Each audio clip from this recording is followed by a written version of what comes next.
Let's have here some more example. This will be our example number 3, which is saying that the resultant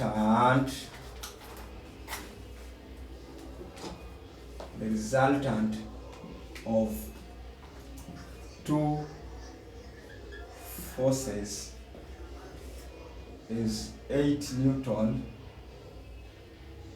acting at an angle of 60 degrees to the one of the horizontal force of 4 Newton, and then find the magnitude of the second force and the angle between them. So here they have tried twisting something very small for us here.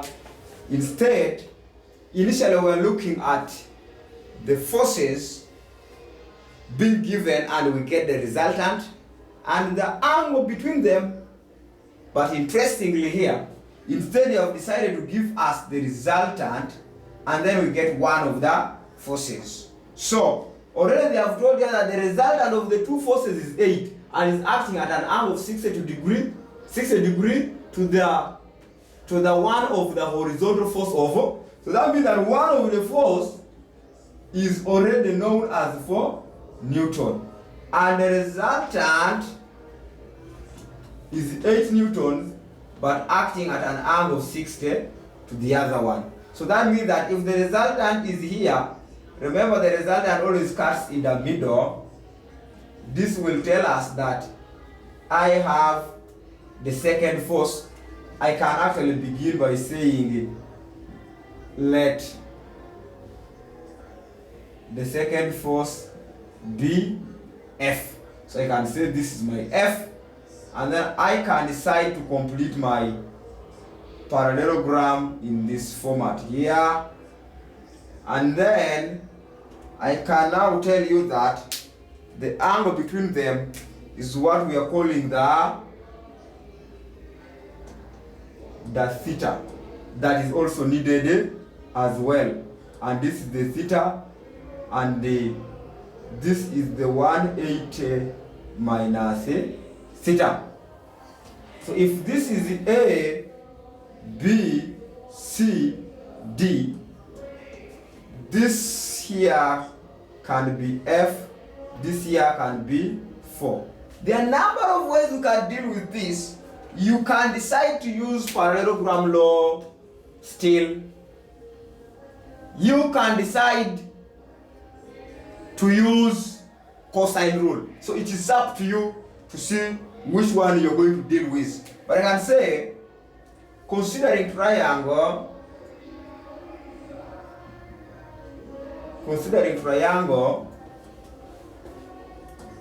CAB, and which triangle is that I'm talking about?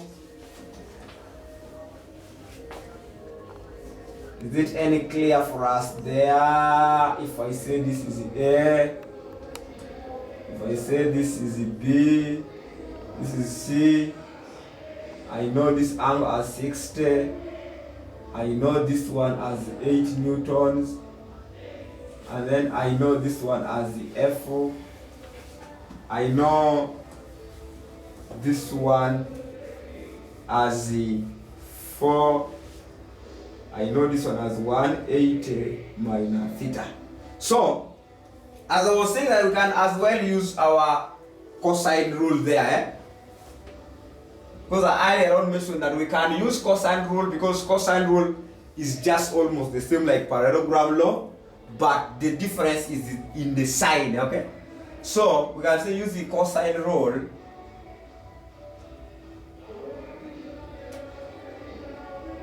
the cosine rule, that we shall now say F4 squared should be equaling to my two sides forces, okay, minus 2 times 4 times 8, and then cos of the included angle between the side, and that is the 60 degrees.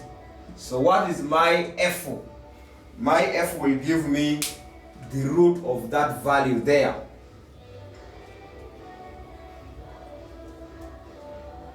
So I can now say I have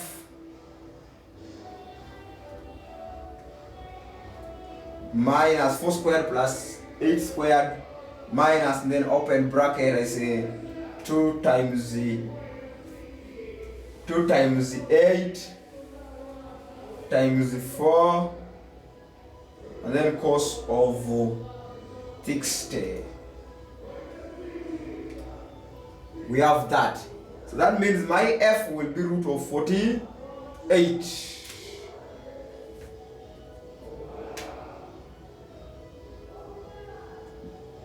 Root of 48. And then if you want, you can write as a decimal.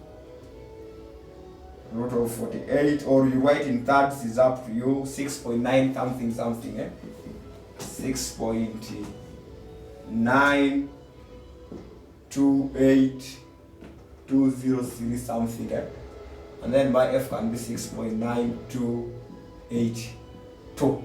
So that one is our resultant force.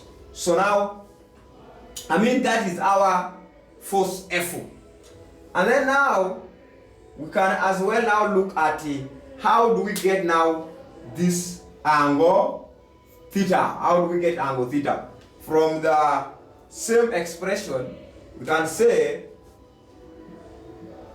using sine rule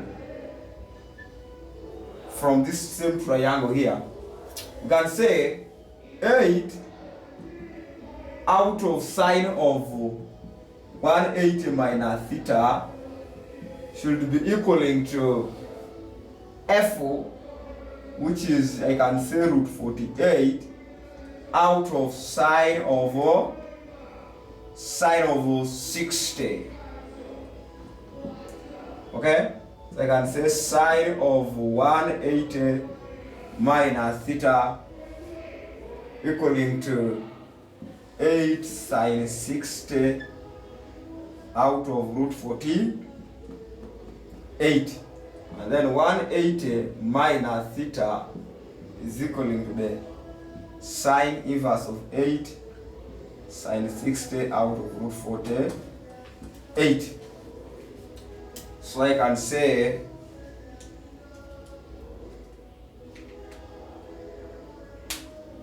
I have 8 sine of 60, and then root of 48 shift sine inverse of the answer, and it will be 90. That means it is 180 degrees minus theta equaling to 90. My theta equaling to 90 degrees. So if theta is 90 degrees, what does that even tell us? That means that the forces are just something like this, that if one is here, one is here, it is 90. So that alone is telling us that the figure is a rectangle, not a parallelogram. But because you're doing convention before knowing what is happening, you have no blame for drawing that. But if the answer comes as 90, if two forces have angles between them being 90, that means that if you complete the figure, it should be a rectangle. So you can say the second force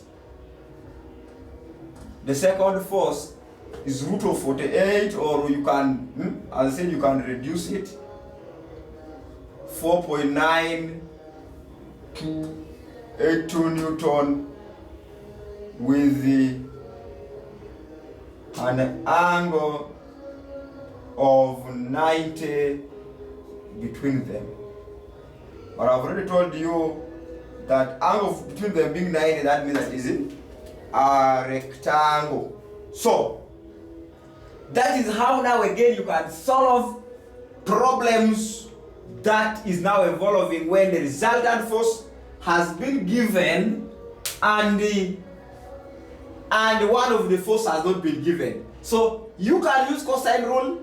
I decided to use cosine rule because in most of the example I've not been using it, but you can as well use your parallelogram rule and you still get the same answer. Okay, so get time and use parallelogram rule saying r squared equaling to f1 squared plus f2 squared plus 2f1 f2 cos of the included angle. Okay, you can use this one, but here you'll be forming number of equation. One equation will be formed from here, another equation will be formed from the direction. And I would also say that in this kind of problem, master something, that if the angle between the forces are acute, please just know that your resultant force is going to be greater than the individual forces. Okay? If the angle between the two forces is acute, just know that the resultant you're going to get must be greater than the individual forces given. And if the angle between them is obtuse, just know that the resultant is going to be less than each of the two forces. So look at the previous example you've been talking about.